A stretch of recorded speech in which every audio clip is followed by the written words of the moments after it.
Hello दोस्तों, कैसे हो आप सब। तो स्कॉडा ट्यूब्स लिमिटेड करके एक कंपनी है जिसका आईपीओ आ रहा है। ये हफ्ते में टोटल 4 आईपीओ आए हैं, जिसमें से ये चौथा आईपीओ है। इसके बारे में हम लोग सब कुछ जानेंगे कि कंपनी पैसे क्यों उठा रही है, कितने पैसे उठा रही है, क्या प्राइस बैंड है, आईपीओ की डेट्स क्या है, कंपनी करती क्या है, और साथ ही साथ कंपनी के फंडामेंटल्स भी कैसे लग रहे हैं। और साथ ही साथ मैं लास्ट में अपना पॉइंट ऑफ व्यू भी बताऊंगा कि क्या मैं इस आईपीओ में अप्लाई करने का सोच रहा हूँ या नहीं सोच रहा हूँ। आप भी ज़रूर कमेंट करके बताना कि आपको ये कंपनी कैसी लग रही, वीडियो कैसा लगा, आईपीओ के बारे में आपका क्या सजेशंस है, आप सब कुछ कमेंट करके बता सकते हो। Bye the way guys, video शुरू करने से पहले अगर अभी तक आपने इस चैनल को सब्सक्राइब नहीं किया है तो चैनल को सब्सक्राइब कर दो, नोटिफिकेशन घंटी ज़रूर दबा दो, और वीडियो को लाइक कर देना अगर वीडियो पसंद आएगी तो, और कमेंट और शेयर भी कर देना।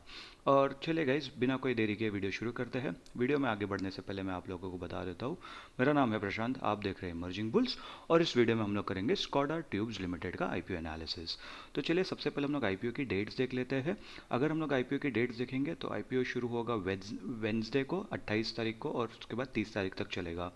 2 जून को अलॉटमेंट हो जाएगी, और 3 जून के दिन पे जिस जिसको अलॉटमेंट हुई है उसके डीमैट अकाउंट में शेयर्स आ जाएंगे, और जिसको अलॉटमेंट नहीं हुई है उसके जो भी है, जो रिफंड का जो प्रोसेस है वो शुरू हो जाएगा। और 4 जून के आसपास, ये 4 जून को ये स्टॉक लिस्ट हो जाएगा स्टॉक एक्सचेंज पर। अगर हम लोग फेस वैल्यू की बात करेंगे तो 10 रुपये की फेस वैल्यू पर आ रहा है। प्राइस बैंड की बात करेंगे तो 130 टू 140 के इस पे आ रहा है। अगर अप्लाई करना है तो 140 पर ही अप्लाई करेंगे। 139, 138, 139.90 ये सब पे अप्लाई नहीं करना है, आप लोगों को अलॉटमेंट नहीं मिलेगी। अगर ये नहीं समझ में आता तो आपके ब्रोकर के टर्मिनल पे कट ऑफ प्राइस का एक चेक बॉक्स होगा, उसके ऊपर आप चेक मार्क पे क्लिक कर सकते हो, तो वो ऑटोमेटिक सिलेक्ट हो जाएगा। और अगर हम लोग लॉट साइज़ की बात करेंगे तो परफेक्ट 100 शेयर्स का लॉट साइज़ आ रहा है, तो कुछ ज़्यादा कैलकुलेशन का भी गड़बड़ नहीं होगा, ठीक है।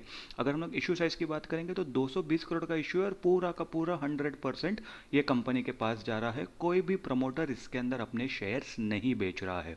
तो अगर अभी तक मैं सिर्फ इतने चीज़ को अगर देखूँ तो फिलहाल आईपीओ अच्छा लग रहा है, या कंपनी जो भी है फिलहाल इस हिसाब से आईपीओ के प्रोसीजर के हिसाब से अच्छी लग रही है, ठीक है। डेफिनेटली हम लोग फंडामेंटल्स वो सब भी देखेंगे समझने के लिए, ठीक है।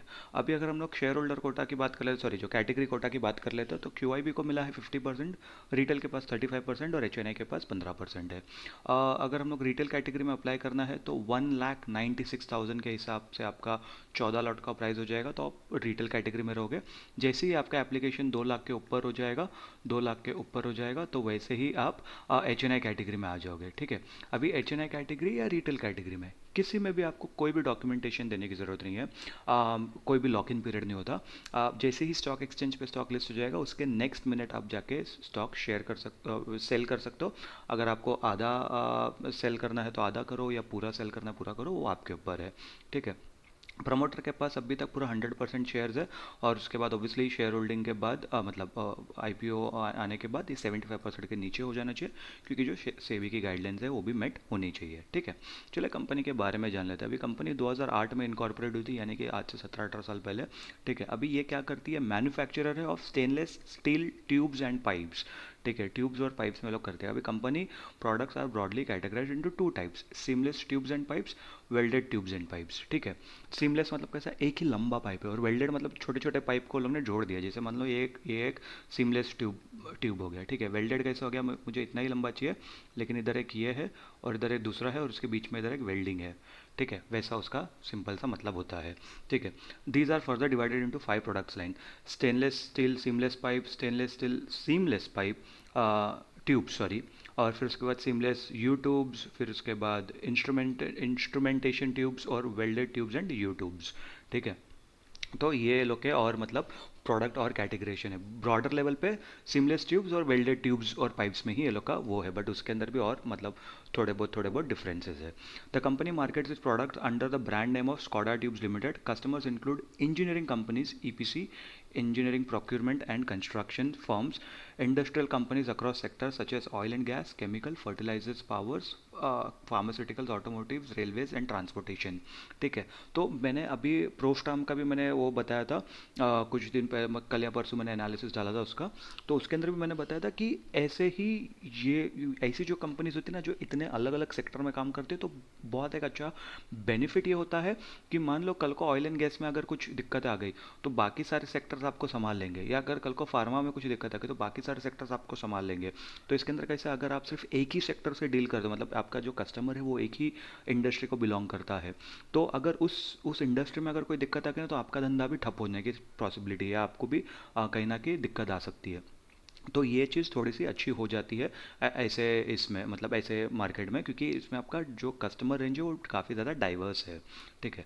मैन्युफैक्चरिंग एंड प्रोडक्शन की बात कर लेते हैं। Company operates a hot piercing mill for producing mother hollow which serves as a primary raw material for stainless steel seamless products. ठीक है।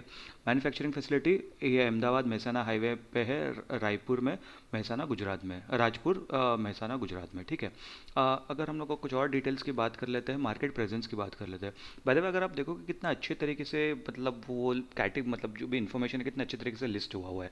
अभी ये नहीं पता मुझे जो चित्तौड़गढ़ वेबसाइट है ये उसके वजह से ये लोग ने फॉर्मेटिंग चेंज करा है या कंपनी ने उन लोग की डिटेल्स वैसे ही डाली है। बट अगर ऐसे होगा फॉर्मेटिंग तो काफ़ी ज़्यादा ईजी होता है समझने के लिए और पढ़ के समझाने के लिए। ठीक है। Supplied products to 49 stockist across domestic and international market. 16 countries में लोग एक्सपोर्ट भी करते हैं, United States, Germany, Netherlands, Italy, Spain and France. ठीक है। अभी इसके अंदर कहीं ना कहीं थोड़ी बहुत दिक्कत आ सकती है, जैसे यूएस में अपना जो टैरिफ वाला जो सीन चल रहा है वो कहीं ना कहीं दिक्कत आ सकती है, बट बाकी सारी कंट्रीज़ में मुझे नहीं लगता कि इतनी ज़्यादा दिक्कत आएगी। ठीक है। तो ये बात का ध्यान रखना चाहिए। बट बाय द वे, अगर आप अगर ध्यान से सोचोगे तो टैरिफ की वजह से क्या कहते हैं, पहले के मुकाबले प्रॉफिट थोड़े से कम हो जाएंगे यूएस में। बट अगर फिर भी टेक्निकली देखा जाए तो इंडियन मार्केट के हिसाब से जो अमाउंट है, क्योंकि डॉलर और रुपीज़ का जो कन्वर्जन होता है उसके हिसाब से कहीं ना कहीं फिर भी ये प्रॉफिटेबल ही साबित होगा। ऐसा नहीं कि यूएस में लोग लॉस मेकिंग हो जाएंगे, ये मुझे ऐसा लगता है जितना मैंने स्टडी किया है। ठीक है। डिस्ट्रीब्यूशन नेटवर्क, अभी इंडिया में लोग क्या, ऑथराइज स्टॉकिस्ट इन महाराष्ट्र हैंडल्स डोमेस्टिक सेल्स। ठीक है। यूनाइटेड स्टेट्स में क्या है, ये लोग का डिस्ट्रीब्यूट एक्सक्लूसिवली डिस्ट्रीब्यूट प्रोडक्ट्स। ठीक है। और यूरोप में भी ये लोग का products are supplied through stockist in Italy, Germany, Austria, Eastern Europe market. तो ये लोग का इंडिया, यूरोप और यूनाइटेड स्टेट्स में ये लोग का जो भी है मार्केट का प्रेजेंस है, ये लोग का इधर डिस्ट्रीब्यूशन नेटवर्क है। तो ये काफ़ी ज़्यादा अच्छी बात है, क्योंकि ये मेजर मार्केट्स होगा। ऑब्वियसली इंडिया में तो ये लोग को है ही, मतलब इंडिया में तो करना ही है, यूएस और यूरोप भी बहुत बड़ा एक मेजर मार्केट हो जाता है। वर्कफोर्स की बात करेंगे तो 496 ये लोग के टोटल एम्प्लॉयज़ है, जिसमें से 149 ये लोग के परमानेंट एम्प्लॉयज़ है और 347 ये लोग के कॉन्ट्रैक्चुअल एम्प्लॉयज़ है। ठीक है। इसके अंदर अच्छी बात ये हो जाती है कि ये लोग को रेगुलर जो पे आउट है वो इन लोग का ही देना पड़ता है। ये लोग तो जब, मतलब जब ये लोग को कॉन्ट्रैक्ट साइन करेंगे, जितने टाइम के लिए, 2 महीने 3 महीने जब ये लोग काम करेंगे, सिर्फ वो 2-3 महीने के लिए ही ये लोग का जो सैलरी जाएगा। सिर्फ ये 150 लोगों का सैलरी, मतलब पूरे जो 12 महीने हैं वो तभी जाएगा। ठीक है। तो इसके अंदर ये कहीं ना कहीं एक बहुत ही एक अच्छी बात हो जाती है। चलिए हम लोग फाइनेंशियल एनालिसिस कर लेते हैं, इनकम स्टेटमेंट और प्रॉफिट एंड लॉस स्टेटमेंट भी देख लेते हैं कैसा क्या है सीन है। Bye the way, income statement, profit and loss statement दोनों एक ही होता है, उसके ऊपर एक वीडियो है चैनल पर, आपको ऊपर आई कार्ड में आता रहेगा उसका वीडियो, आप वो जाके देख सकते हो। ठीक है। एसेट्स की बात कर ले तो 156 करोड़ के एसेट्स थे। बाय द वे, ये फुल ईयर है, फुल ईयर है, फुल ईयर है, और यहाँ पर सिर्फ 3 क्वार्टर का डेटा है। अभी हम लोग मई एंड में आ गए हैं। सिर्फ एक ही कंपनी का मैंने अभी तक 4-5-6 आईपीओ कर लिए हैं रिसेंटली में। सिर्फ एक ही कंपनी का पूरे साल का 2024-25 वाला फाइनेंशियल ईयर का डेटा था। तो ऐसे में थोड़ा सा ना दिक्कत आ जाती है, मतलब समझने के लिए हम लोग उसे मैनुअली कैलकुलेशन करना पड़े, बट अगर पूरे साल का आ जाता तो मज़ा आ जाता था। कोई बात नहीं। पहले साल के एसेट्स की बात करेंगे तो 150 करोड़ के एसेट्स थे, जम करके 240 करोड़ हो गए, फिर 330 करोड़ और उसके बाद 430 करोड़। तो एसेट्स में तो ग्रोथ लगातार आ रही है। रेवेन्यू की बात करेंगे तो 195 करोड़ का रेवेन्यू था, बढ़कर 307 करोड़ के आसपास का हो गया, फिर उससे ज़्यादा बढ़कर 402 करोड़ हो गया, और अभी भी यहाँ पर 3 क्वार्टर के हिसाब से 360 करोड़ के आसपास है। तो उस हिसाब से अगर हम लोग देखेंगे तो मोटा मोटी ये लोग 400 450 करोड़ के आसपास का ये लोग रेवेन्यू क्लोज कर देना चाहिए।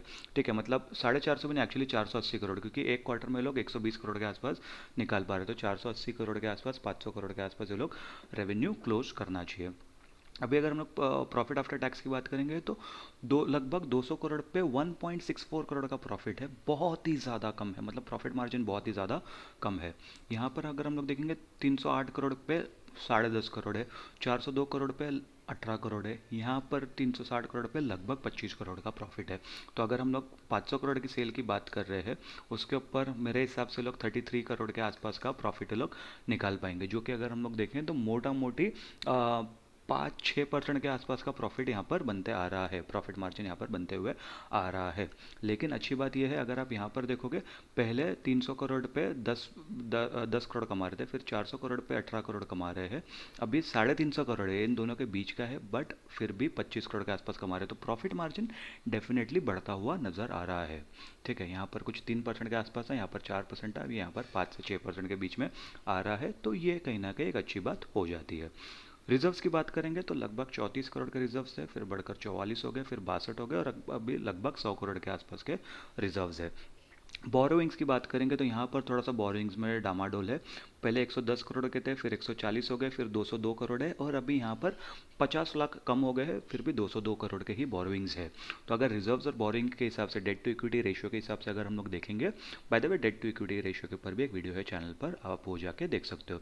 तो उसके हिसाब से अगर हम लोग यहाँ पर देखेंगे तो 2 का ये आ रहा है डेट टू इक्विटी रेशियो। ठीक है, जनरली 0.8 अच्छा एक स्वीट स्पॉट माना जाता है, बट अगेन वो इंडस्ट्री टू इंडस्ट्री भी मैटर करता है। तो इस इंडस्ट्री के हिसाब से स्टेनलेस ट्यूब जो सब एक केपेक्स वाली इंडस्ट्री है, ठीक है, तो इसके हिसाब से ये ठीक ठाक है। मतलब मैं इतना ज़्यादा भी नहीं कहूँगा बहुत ही ज़्यादा डेट है कंपनी के पास, बट ऑब्वियसली बहुत कम भी नहीं है कंपेरेटिव टू रिजर्व्स। ठीक है, तो ये ठीक ठाक सा है, मतलब फेयर मैं कह सकता हूँ इसको।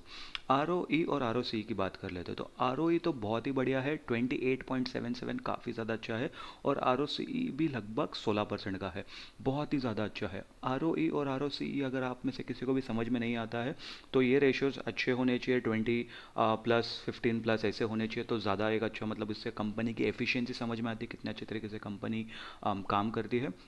और अगर आपको इन डिटेल और समझना है तो आप मेरा एक आर और आर के ऊपर एक वीडियो है, आप वो जाके देख सकते हो चैनल पर।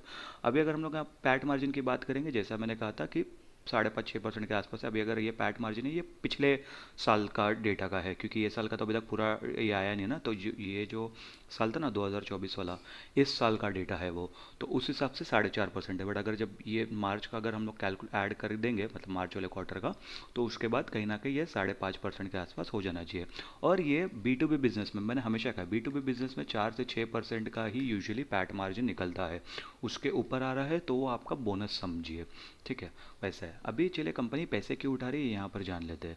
तो यहाँ पर जनरल कॉर्पोरेट पर्पस को तो हम लोग निकाल लेते हैं। ठीक है, यहाँ पर लोगों को केपेक्स करना है टूवर्ड्स क्या, expanding production capacity of seamless and welded tubes and pipes. ठीक है, और उसके बाद part incremental working capital requirement of the company.